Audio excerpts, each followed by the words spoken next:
ናይ ኢትዮጵያ ክንርኢ ከለና እንታይ ይብል ኣሎ እቲ ሕዝት ማል ዝሃውን መረዳእታት ትክክል ምዃኑ ዘርድእ ማስረሻ ሰጤ ዝበሃል ናይ ፋኖ አመራርሓ ዝነበረ ካብ ፋኖ ወፂኡ ናይ ጎጃም ፋኖ እዩ ነይሩ ካብ ናይ ጎጃም ፋኖ ወፂኡ ናብ ወሎ ኸይዱ ናብ ወሎ ኸይዱ ወሎ እውን ይንቅበለካ ንስወልዎን ጎንደር ከይዱ ጎንደር እውን ይንቅበለካ ንስወልዎ ናብ ናይ እስክንድር ጉጅለ ተሓዊሱ እስክንድር ፀረ ፋኖ ዝቃለስ ፋኖ እዩ ፋኖ እየ ዝብል ግን ፀረ ፋኖ እዩ ዝቃለስ ፋኖ እውን ይቃለስዎ እዩ ኣብ ዝኾነ ከባቢ ሚኢቲ ዘይመልኡ ሰራዊት ሒዞም ክልቲኦም ከርተት ይብሉ ነይሮም ምስ ከፍኣቶም ዘይትኾኑ ምዃና ምስ ተረኣየ እንታይ ኢሉ ማስረሻ ሰጤ መፅኡ ፋኖ የወያኔ ፈረስ ነው የወያኔ ፈረስ ሆኖ ለሚያገለግል ማገልገል ሞት ነው ምናምን ነው ይሉ ሚኢቲ ኣይመልኡ እንቶም ሰራዊቶም ሚኢቲ የዝብል ዘሎ ሓንቲ ሚኢቲ ናይ ፋኖ ሰራዊት ግን ሸዋ 150 ሺሕ ኣለዎ ጎጃም ልዕሊ 150 ሺሕ ኣለዎ ወሎ 150 ሺሕ ኣለዎ ጎንደር እውን ልዕሊ ኣለዎ ደሚርካ ልዕሊ 600 ሺሕ ሰራዊት ኣለዎ ካብዚኣቶም ሚኢቲ ዝኾኑ ኩታሩ ሒዞም ሕና ኢና ፋኖ ኢሎም ስምምዕ ፈጢሮም ምስ አብይ አሕመድ ፋኖ የፋኖ አመራሮች ገሌሎም ፕሮፓጋንዳ ከመይ ከም ዝነዝሑ አይዎ ተመልከት መንግስትና በአማራ ፋኖ ህዝባዊ ድርጅት አፋህድ መካከል ዘላቂ የሰላም ስምምነት ተፈረመ። ስምምነቱን የአማራ ክልል ርዕሰ መስተዳድር አረጋ ከበደና በአማራ ፋኖ ህዝባዊ ድርጅት አፋህድ ካፒቴን ማስረሻ ሰጤ ፈርመዋል። ስምምነቱ መፈረሙን ተከትሎም የክልሉ ርዕሰ መስተዳድር አረጋ ከበደ በክልሉ ሰላምን የሚያመጣ ስምምነት መሆኑን ገልጸዋል። ከስምምነቱ የክልሉ ህዝብ መንግስት እንደዚሁም ታጣቂዎች የሚያተርፉበት መሆኑንም ገልጸዋል። ርዕሰ መስተዳድሩ ከውይይት ይልቅ ጠመንጃን መርጠው ላሉ መንግስት ማናቸውንም ችግሮች በውይይት ለመፍታት ዝግጁ በመሆኑ ወደ ሰላማዊ መንገድ እንዲመጡ ጥሪ አቅርበዋል። በክልሉ ያሉ ታጣቂዎች ወደ ሰላም እንዲመጡ ህዝቡ ሲጠይቅ መቆየቱን ያነሱት ርዕሰ መስተዳድሩ የዛሬው ስምምነት ትልቅ እፎይታ የሚሰጥ ነው ብለዋል። በክልሉ የሚገኙ መዋቅሮች መንግስት የሰላም አቅጣጫን እንደሚከተል አውቀው እንዲተገብሩም ጠይቀዋል። በአማራ ፋኖ ህዝባዊ ድርጅት አፋህድ በኩል ስምምነቱን የፈረሙት ካፒቴን ማስረሻ ሰጤ የግጭት መቋጫው ውይይት መሆኑን ገልጸዋል። ሌሎች በጫካ የሚገኙ ወገኖች ይህንን ፈለግ እንዲከተሉና ችግሮቻቸውን በውይይት እንዲፈቱም ጥሪ አቅርበዋል። ከባዕዳንና ታሪካዊ ጠላቶች ጋር የሚደረግ ግንኙነት አጥፊ ነው ሲሉም ገልጸዋል። ዘላቂ የሰላም ስምምነት ፊርማ ስነ ስርዓቱ ላይ የተገኙት የአፍሪካ ህብረት ኮሚሽን ምክትል ኮሚሽነር ሰልማ ሀዲድ በበኩላቸው ስምምነቱ ለሌሎች ታጣቂዎችም የሰላም በርን የሚከፍት ነው ብለውታል። የኢጋድ ምክትል ዋና ጸሐፊ መሐመድ አብዲ በበሪ በኩላቸው ውሳኔው ታሪካዊና ጀግንነትን የሚጠይቅ ነው ብለውታል። ሌሎች ታጣቂዎችም ይህንን ሂደት እንዲቀላቅሉም ጠይቀዋል። እዚ ይብሉ ሕዚ ክልተ ነገር ተዓዘብ ከምዚ ክብል ከሎ በቲ ሓደ ገጽ ካልኦት ከሆም ኢሎም እንተመፁ ዝብል ሕቶም መቕሙጥ ላይ ጸኒዕኩም መፀ እዚኣ ግን ክነግረኩም ዝወዲ እዚ ካብ ናይ ጎጃም ፋኖ ተነፂሉ ዝኾኑ ቆልዑ ሒዙ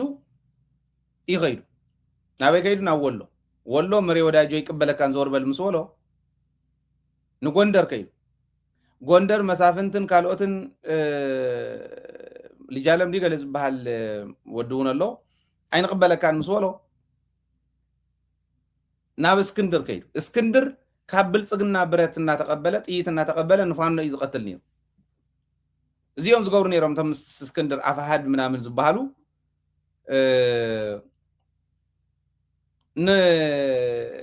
ንፋኖ እዮም ዝቀትል ነይሮም ካብ ብልጽግና ግን ብረት ይወሃቦም ከም ዝነበረ ብልጽግና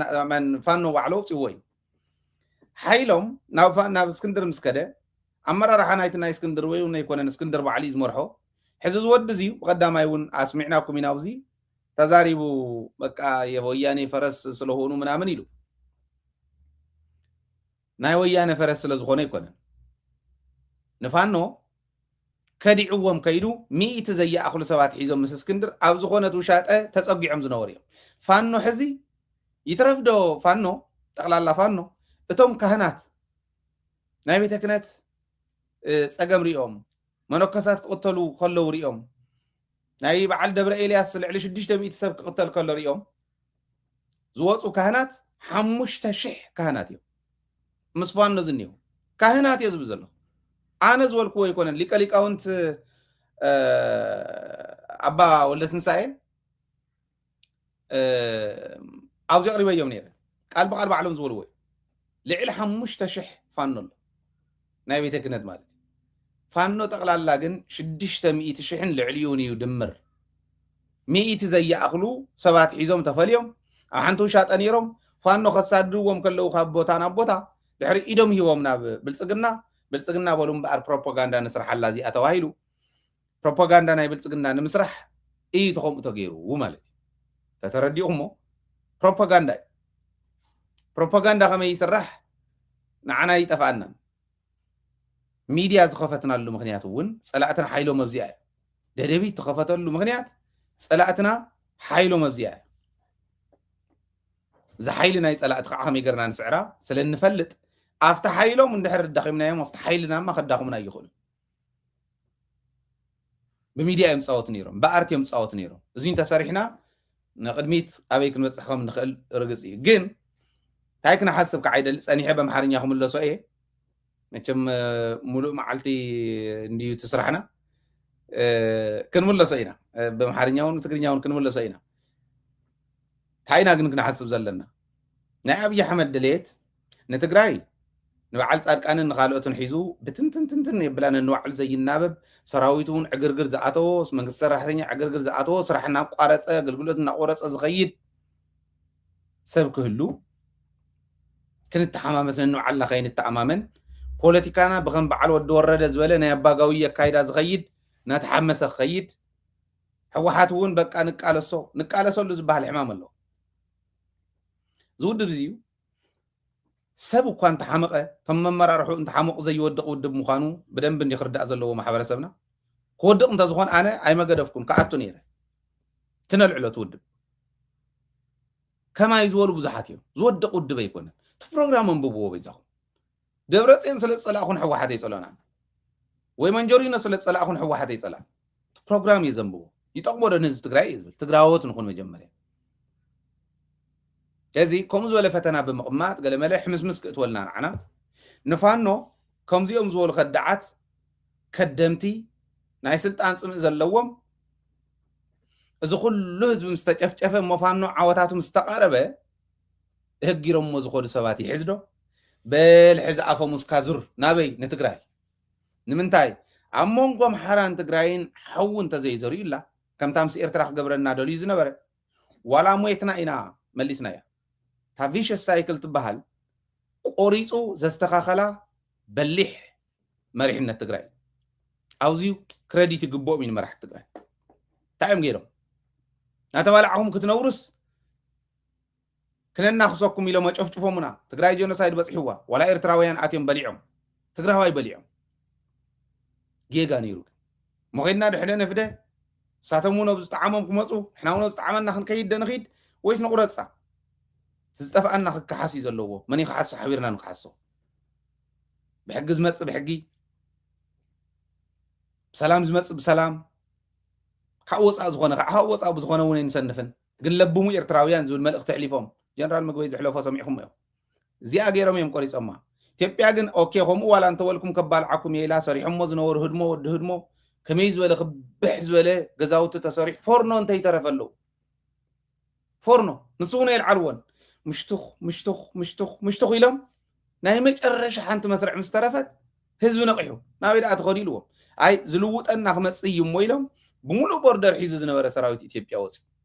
وصي خير نمنتهي كواقعنا I don't know دسكولهم دي يولومن منغست تግራይን መንግስቲ ኤርትራን ይፈልጥን ሓንቲ ታሪክ ክነግረኩም እዩ ናልባሽ ተተጋጊ ኣርሙን እዩ ታሪክ ግን ትክክል ኣርሙን ዝብለኩም ክትነገር ኣለዋ ደ ይብላን ዝብል መናእሰይ ካብ ኤርትራ ተወሰኑ መናእሰይ ካብ ሰራዊት ኤርትራ መራሕቲ ይኮኑን ተወሰኑ መናእሰይ ካብ ኤርትራ ተወሰኑ መናእሰይ ካብ ትግራይ ፈጣሪ ረኺቦም አይዶ ነው ከመይ ከም ተራኸው ይፍለጥን ተጋደልቲ እዮም ኩሎም ከወረኽ ዘውጡ ሓዲሮም ማእኸል كنقرأكم يعري خاوزيون كتصفيحة تاريخ تاريخ كن كنقرأكم كورق زوط حديرة بقى خصعصع حديرهم حبيرهم مال كلاشنهم تشكيمهم توصل من أسي توصل من أسي زي أسف إحنا خلنا نقرأكم هنا I hope أب مصحفة يون كصحفاي تصمدو عرهم نافلتكم مبزخركم قصري كندينا إذا أكل كم زحقوس كنا نقرأكم لدي بوتي زلوا مرحون من ما يبلن مغنيات منهم قورو ما يغلن بوزلوا مرحون من ما يبلن منهم قورو ما يغلن مستملسو وتعدراو سقوم تغيو سلالهم تاي كوينو تما حبرسم عبيت عد غيرهم اوكي دقنا مسكلاشنهم بوتين زمصو كسعسع حديرهم كورح يزوم كسعسع حديرهم كواغو يوم يلو زحسبه مشتخو يلو بزي اللو خبال عمبل توالع حزيلو دانيا خمزو ريفري لكم حكي خمزي لما اخيلوس قطم زقاطهم بوكس قاله كمو خوني يوم يلو زحسبه صلاي زي أخي تخوني لهم كورح يزوم ما أغل حديرهم من أسينا هنان من أسينا يتين بوتين زموت ولدي حزي وتعدر انتاي كم زقبر تقارا لا انتاي كم زقبر نفلتينا زي أغيركم زي تأزاز كيركم تواهيلكم إيهم تواهيلكم بوتعدر وقصعات كتقوروا لهم كم تخلوا تأرتيرنا لنا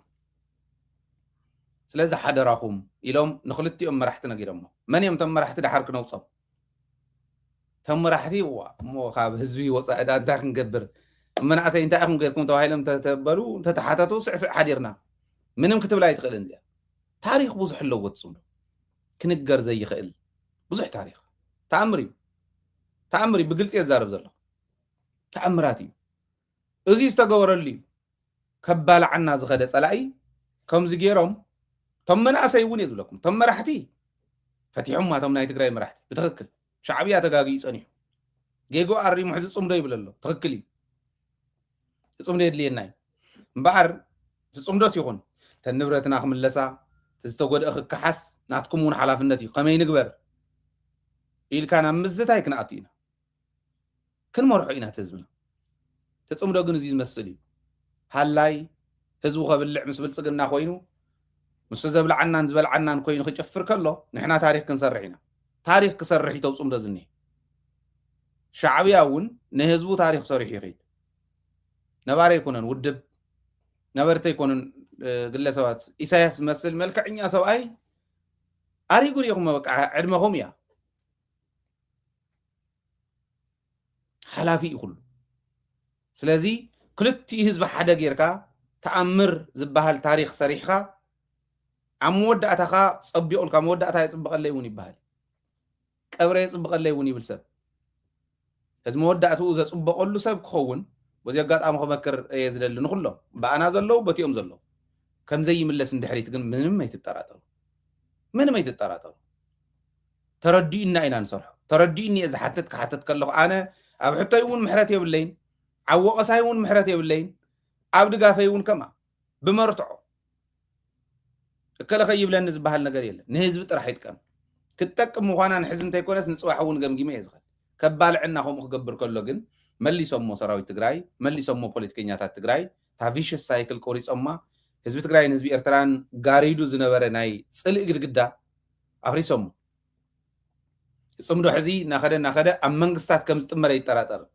መንግስታት ክጥመር ከሎ ግን ተሓዝኒ ኣይኮነትን መንግስትና ንምለስ ባህሊ ኣነ ንዑ ኢኹም ዝብል ዘለኹ እሞ ሕዚታ ናይ ፋኖ ማስረሻ ሰጤ 100 ሒዙ ከይዱ ካብ 600,000 ሒዙ ምስ እስክንድር ከይዱ ተባሂሉ ፈሪሱ ማለት ኣይኮነን ግን እንተ ዝብሉ ነገራት እውን ምቕማጥ ኣድላይ እንተኾነ ኸ ካልኦቶም ተተመለሱ ኸ ብርግፅ ንትግራይ ኣይኮነ ንኤርትራ ንናይ ኣምሓራ ተቃለስቲ ንናይ ኣገው ተቃለስቲ ናይ ቅማን ተቃለስቲ ስዒሩ ዝመፅእ ሓይሊ የለን ዓፋር እውን ከምኡ ሓይሊ ሓያል እዩ ተጥምረት ሓያል እዩ ትፅምዶ ሓያል እዩ ፅምዶ ወታደራዊ እውን ኮን መንግስታዊ እውን ኮን ኢና ንሰርሕ ዘለና ከምኡ እንድሕር ኮይኑስ መፅኡ ከጥቃዓና ኢልኩም ኣይትሕሰቡ ኣይትጠራጠሩ ሰኒፍና ዘለና ፖለቲካ እዩ ኣብኡ ሰብ የድልየና ግዲ የብልኩም እከለ ሓይሽ ነዚ ዓዲ ክመርሓ ዝብል እንተሃልዩና ነቕምጦ ንሕዚ ፅባሕ ንጎቱ ናይ ስልጣን ሽኩት ይምፃእ ፀገም የለን ሰላማዊ ብዝኾነ መንገዲ ንሕዚ ግን ነታ ትግራይ ከሳግር ዝኽእል ሰብ እንተነቕምጥ ይሓይሽ እዚ ኢልና ንወስን ኣይንነዓዓቕ ኣብ ህዝብና ኣብ ህልውናና እውን ኣይነባጩ ከምዚ ዝበለ መሪሕነት እንተሃልዩ ጥራሕ እዩ ዘሳግረና ክብል ደልየ ነቶም ነታ ቪሸስ ሳይክል ዝቆረፅዋ ኣባላት ሰራዊት ትግራይ مرارح سراوي تجراين مرارح بوليتيكا تجراين جن بإرتران بتجراين زول هزبي كتاق علم قلت بدن بيقبومي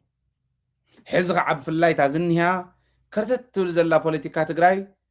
كم زقول علوهم بالون حزم يخدم وقدس يولم نعا حزم تحدي قوتا كم أخوينا الله تاني سلطان نعا بقع سب نخلتيو خما أخذ زغل بقع سب نخلو عقمي حيزو خير زغل بقع سب نقدميت نمسل منقستنا قن نملس زيان بل زي لي اخذاز مانا يلومي ثاني حنا خن ملسينا بمحرنياون بتغرينياون كن ملسينا